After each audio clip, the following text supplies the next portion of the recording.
you mentioned then, sometimes you have some clients who come in who are like raring to go, and there's other clients who you can just tell by the physiology that it's not going to happen, or you have to really rally them up. Have you ever had a client or a couple of clients where they've come to you where it's like all guns blazing and you're like, wow, this is going to be a fantastic client, and then it hasn't happened? And then you've had another client where they've come in quite sad and maybe somewhat depressed, but then they've actually gone on to these amazing things. Have you got any maybe examples of that? Yeah, a few that I can think of. I had a client a few years ago who I won't say had depression because I don't know, but I knew from within the first 3 minutes of every single session we ever did. Hi, how you doing? Great. You know, what's the story with you today? How things are going on? Just a normal intro that you have that chat you have when someone walks in the door. I knew by the tone of their first sentence, if it was they're in full Eeyore mode, don't ask them any other questions to which they can expand on, because they are already on a downer. If you talk to them and ask them civil things and explain the workout and just be the coach, you're all good. If you give them a reason to expand on all the things on their shoulders, that's it. You know, and that was unfortunately the case. That wasn't every session with that person, but I had to be aware of it because that was their personality. You got other people who come along and maybe they're a little bit hesitant about, okay, I'm going to try working with you because every January for the last 20 years I've tried this program. Then by March, April I tried this diet, and then coming up to the summer I want to fit in a bikini and I've tried this. Let's try you. And you know their expectations aren't high. So your goal there is to go, okay, I'm going to make you love what you're doing because you're going to see the results. You're going to understand the benefit in who you are and how you feel and what you see in the mirror. You know, I do a data gathering on set points for every client, but I tend to say to them, look, you're not going to fixate on any dimension or single point. How you feel, how your clothes fit, and how you look naked. And I don't need to do proof of that. That's a bathroom mirror kind of situation. But that's your gauge. If you come around and go, right, you know what, I thought I needed to lose 10 pounds. Well, I've lost 8 and I feel awesome. Let's crack on and get me stronger. Or guess what? I've lost 15 pounds in 6 months. Well, you're happy. The data point you were fixating on wasn't the key to your success. It was what you thought you needed to do. And I've got to drop the guys in it here. I'm going to say, apart from a couple periods and living in Saudi, my client base has always been 50% to about 75% women, and they are the easier clients to work with. Yes. Women as a whole, as a client base, once they see the value for themselves and what they're doing, they are sold. Because they see, hey, you know what? I feel good. I look great. I like my new wardrobe that I'm gradually purchasing because I see the physique change. Yep. I've got more confidence. Guys, not all of them, but bit by bit, their initial hesitation starts to seep back in. I don't need to do this, or I've got other things on my mind, or I can't be asked, or sometimes the ego kicks in and goes, I'm feeling a bit better about myself, but all I want to do is arms. It's too much like hard work to do strength work. I don't want to squat and deadlift. I want pecs and biceps. Male clients tend to be a shorter, apart from the real serious ones, tend to be a shorter engagement in my experience.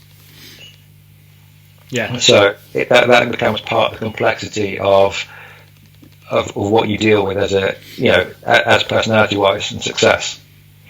The people that come in, like you say, initially are reluctant, or I don't really know what I want to achieve, or when you have that initial chat, I tend to do a bit of an informed interview with every new client I ever take on, because I can then deduce what they really want to achieve rather than send them 85 questions on an email.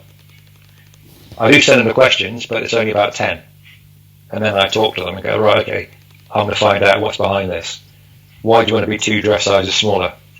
Okay, I was like that before I had 3 kids. Okay, I get you. Not because your sister's that dress size. I don't want to work with you. That's not justifiable. Yeah. I love that, Rich. I was going to say about that, I kind of said a massive yes to working with guys. I would argue most of my clientele was predominantly women. There was only a few guys I actually trained in my most recent job as a trainer. And I did find a lot of the times that there was this massive controversy when I was working with guys. There was such ego and ego-driven mentality when it came to lifting weights, and everything had to be like, if you didn't feel like you'd been hit by a truck in the workout, it wasn't a good workout. We have to lift super heavy all the time with no active. Sorry, absolutely.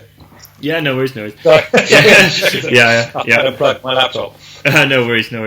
And yeah, I did find, to be honest, there was only really one trainer in my previous gym where he was a very, very authoritarian trainer, very, very authoritarian, not much emotional intelligence or empathy or anything like. He was like, you do this. I even remember him actually telling a lady off one time, and she actually cried in the gym. It was very, very opposite of what I would do as a trainer, to say the least. But I did find predominantly most of my clientele was women, and I don't know if that is a gender difference, that women are typically more understanding. I don't know if that's fair to say or not, but I found that, like you said, once they saw that kind of positive feedback of their appearance, that they were like, oh my god, this is a game changer, and then they fell kind of into line. And then, but yeah, usually I had some, do not get me wrong, some amazing male clients as well.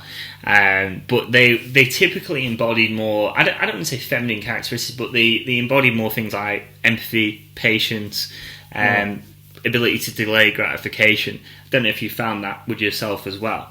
A little bit. I mean, outside of I would say the serious, committed, I don't mean necessarily professional, but the serious athletes that I've had as clients, triathletes, racing drivers, superbike guys, the most stable, adherent to a program male clients I've had have been rehab or health scare clients. You know, the guy, okay, yeah, I bust my lower leg or my collarbone coming off a motorbike, or I've done this, or I've been to the doctor and I've been told, you've got to address this now, or we have a less happy conversation.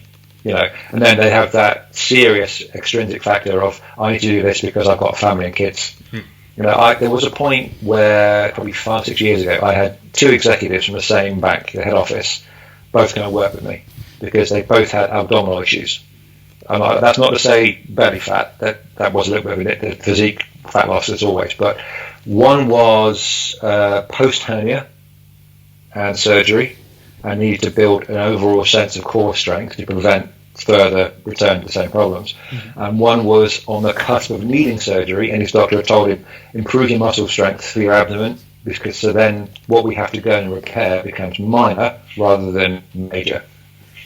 And because they were friends, one talked to the other, and they both signed on with me, and that was a genuinely good experience, because I got to see people go, hey, guess what? You're not coming in here to be made to vomit within 5 minutes.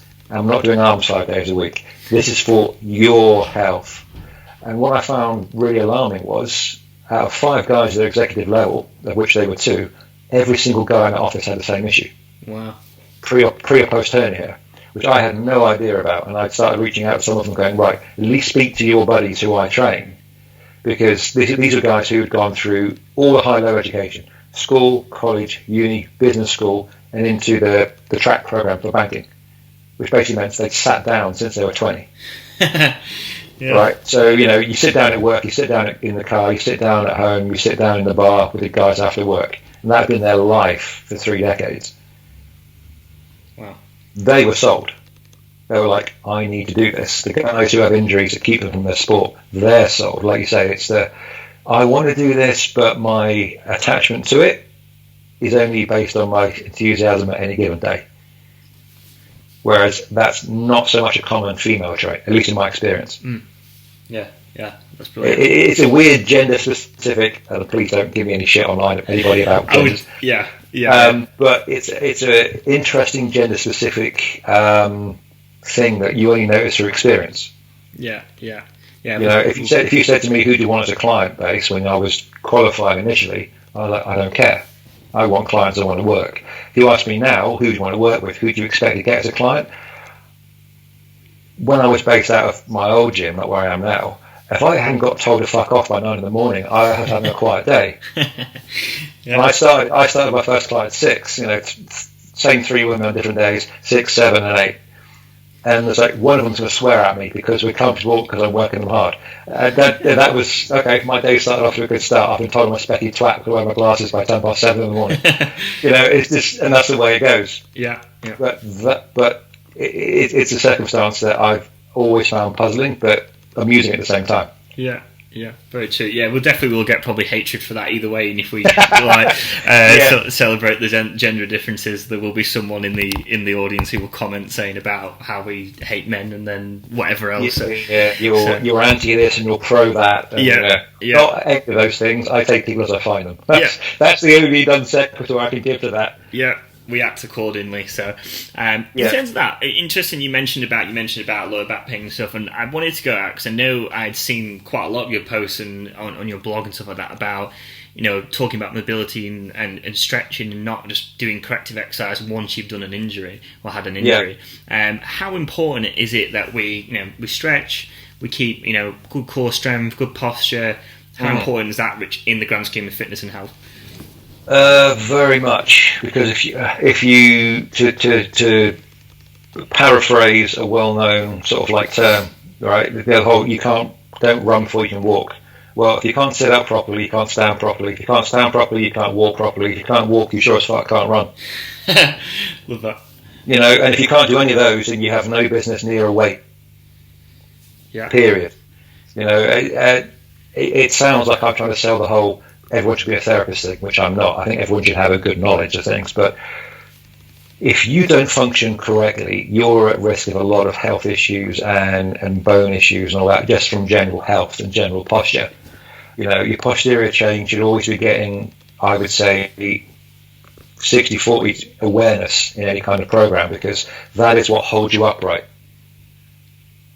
Your spinal position, your spinal health, your shoulder position, your ability to hold yourself upright as a general posture, all comes from your posterior chain, not the anterior muscles of your trunk. Yet everyone spends time sat down, so what happens? Everything starts to constrict on the front. Inward rotate shoulders, tighten pecs, tighten lats, abdominal wall starts to reduce the flexibility, hip flexor tension, adductor tension. And before you know it, when you and I were younger, our grandparents all had a similar posture. Right? Because they spent too much time in their later years sat in their big soft chairs.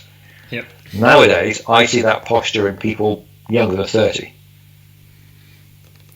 Yep. And you're like, holy shit, that shouldn't be the case. So, I really do think physical education in schools should take on a more important role, because you need to teach people to be healthy for health's sake.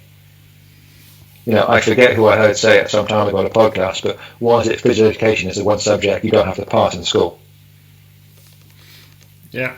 I know there would be no end of social justice individuals who go, you can't make health awareness compulsory. What about, you can do whatever you want. But I think everyone should have the introduction to the knowledge of, you need to be strong. You need to have a good, strong back. My wife, who's next door right now, that's why I'm in this room, and not sat in my office. We got married last year. So a young family is a talk that we have fairly frequently right now. I'm 6'4" and 18 stone.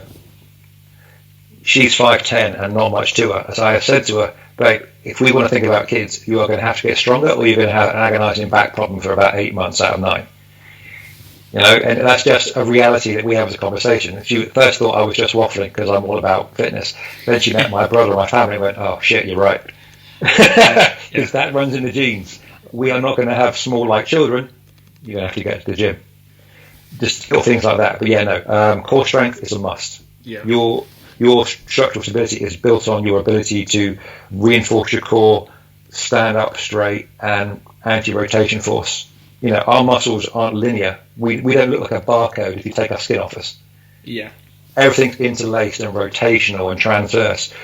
That's what you need to be healthy. Your diaphragm is meant to work in strength, not because your lungs are dying to work inside your body cavities. Yeah. But if you go on Instagram right now, scroll through the general feeds for PT, fitness and health, how many are you going to see of the posts going, you really need a strong posterior chain. You need to really work on your core strength, not for your 8-pack abs. In fact, that's actually quite detrimental, because all you're trying to do is fold your body in half a lot. Yeah. you're not going to see the education come through. It's going to be, oh, guess what? I've got 3% body fat. Do my program for my core.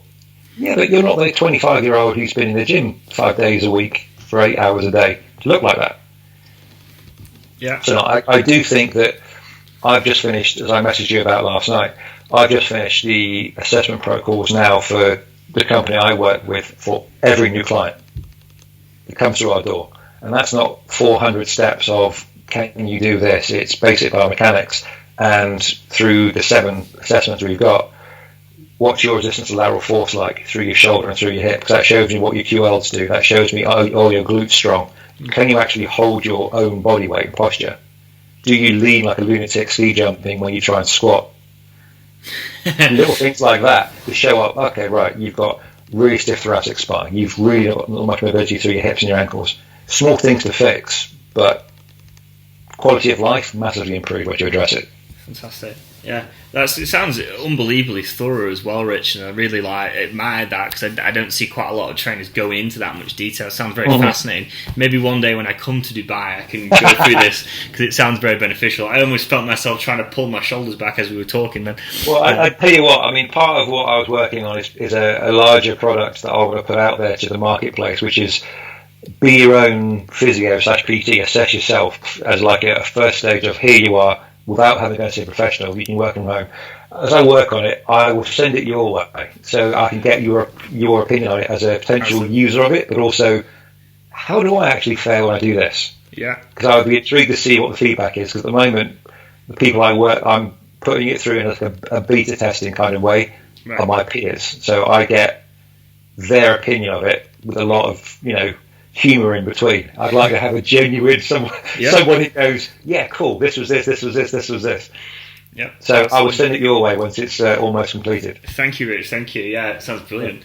But yeah, no, it's interesting. Yeah, it's so different from what I've heard from a lot of other trainers. You sound so specific and so rooted in let's get you as strong and healthy as humanly possible while keeping you injury free and keeping your body healthy. And it's such a complete polar opposite to what we see on social media about 8-pack abs and do this diet, eat this food.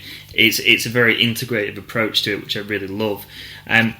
In terms of, you mentioned very briefly before about data points and stuff like this and gauging progress, and I don't think it is just females. I think it is males as well. But just maybe talking about the weight on the scale, I've often found this to be a very, very delicate and very tricky thing because I think it is important to a certain degree. But I remember I won't mention the client's name, but I did have one client where she mentioned, right, I have this dress I want to wear for this specific event. Everyone from work is going to be there. It's one of the biggest events of the year. The first priority is to get into that dress. And I said, right, okay. Right. So we got this, did everything, very balanced diet, tracking to minor degrees, food-wise, doing little bits of resistance training, a little bit of cardio, and got it. And she got in this dress, and I was so relieved as a training because it was like fantastic. And she said, yeah, everyone came up to me, I look amazing. My husband said, God, you look amazing. I've never seen you like this. One of the first times she's worn revealing clothing in a very long time. So it was over the moon. She said, yeah, I'm looking great. Everyone's saying I look great. Husband says I look great. And then I looked on the scale and I hadn't changed any weight. And I hit myself. Right. And I was just like, this is unbelievably purpose defeating. But something along them same lines, have you found that the scale is a bit of a tricky measure for this reason? Yeah. And for all the reasons you just said, it's probably the most common and easily accessible measure for measuring change, and that's why it's a popular go-to. A gym can stick a set of scales in a corner. There's no maintenance involved. People stand up when they want to use it. Everyone can buy a set of scales and put in their bathroom, so it becomes a de facto go-to. Yeah. People don't really want to put a tape measure around both thighs, their waist, their hips, their chest, their neck, their arms, to be an accurate gauge. And let's be honest, no one is taking body fat percentage measurements on a weekly basis unless you're a psycho. So it's the go-to tends to be, what do I weigh? What do I weigh? But like you said, your body composition will change and the weight may not as much. So I say the criteria paperwork I have for all my clients is, here's what you weigh, here's our measurements, we will touch them on a regular basis and nowhere in between, because I don't want that negative emotional attachment from you to what you see on paper. The intro process for my clients mostly, unless it's a rehab case, is there's always a fitness assessment as well. And that's not a sprint to death on the treadmill. That's not can you deadlift your eyes burst. It's given your age, your personality, your exercise experience, here's what will be relevant to you. And it's done normally over time, each exercise, what's your rep score? And in a month's time, when we retest you, we will also retake your measurements, we'll also reweigh you, we'll also take your next stage photograph. So if someone goes, oh, my thighs are smaller, my butt's going, my tummy's going, I like to see a little bit on the shoulders, my weight, nah, but look how much fitter you are. I do that for information's sake, but also it helps the psychology of the client. Because if you can see unswerving evidence of progress, the one number, the scales, that may not go the way you expect, doesn't kick your legs up underneath you. Like you said with your client, and I've had more than a few of those as well. Oh, but the scale hasn't changed. Yeah, but you know it has, because you've been present with me, the trainer, for the last 3-4 months. You know it went down and up, and a bit more down and a bit more up. You've been there, but you've got to the end of this period, and all you're doing is worrying about that. Yep. You know, it's entirely negative emotional fixation. What's the number? What's the number? Yeah. You know, I've told a few clients a little bit less than civilly, still with a smile on my face, get your head out your ass. What that says doesn't matter. If you come in here and you're wearing clothes you couldn't put on 12 weeks ago, that's awesome. You know, if you're in your wedding dress and you know you feel fantastic, that's your gauge.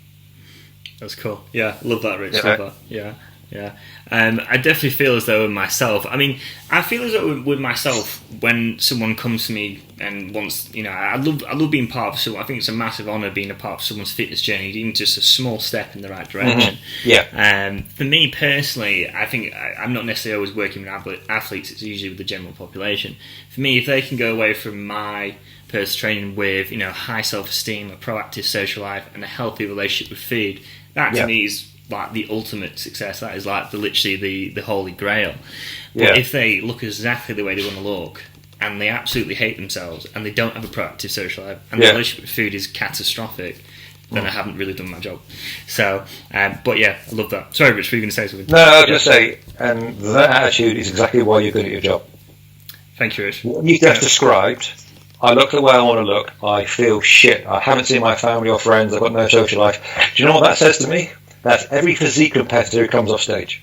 Yeah, absolutely. I've got an eating disorder or the bordering edge of one. I really don't like who I am. My life is miserable. But I've got to where I think I need to get to. It's fleeting, it doesn't last, and you are not enjoying life. No one wants to be like that. Yeah. If you took the if you took the physique out of that and someone came to you who you'd never met and said, I'm really miserable, I don't see my family and my friends, I hate my life, and I wish I was doing something different, that is not a happy person. No. And no one would say, oh, you're on the right track, keep going. It's only when we look at physique in the single instance of a period of time that we can justify it. Yeah. You know, there are whole professions, life coaches and psychiatrists, whose sole purpose is to get you out of that mindset.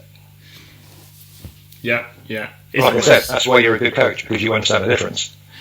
Cheers, Rich. Yeah, thank you for that. Yeah, it's true. But that's definitely something I've really tried to focus on, because I feel like with a lot of fitness and stuff, and a lot of people within the health realm, it can be so one-dimensional, and we, like you just said, like very much in psychology, you have this almost halo effect around the physique at the demise of all the other domains around health and well-being.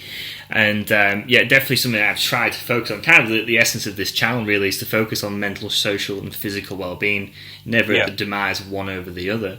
Because it's unbelievably so common, like you said, with fitness competitors or physique athletes, where they're so predominantly focused on their aesthetic, at the compromise of the rest of their life. And if, like you said, I've actually never heard it articulated that way, if you just take the physique out of it and look at everything else, there is no happiness, there's no joy, there's no fulfillment. So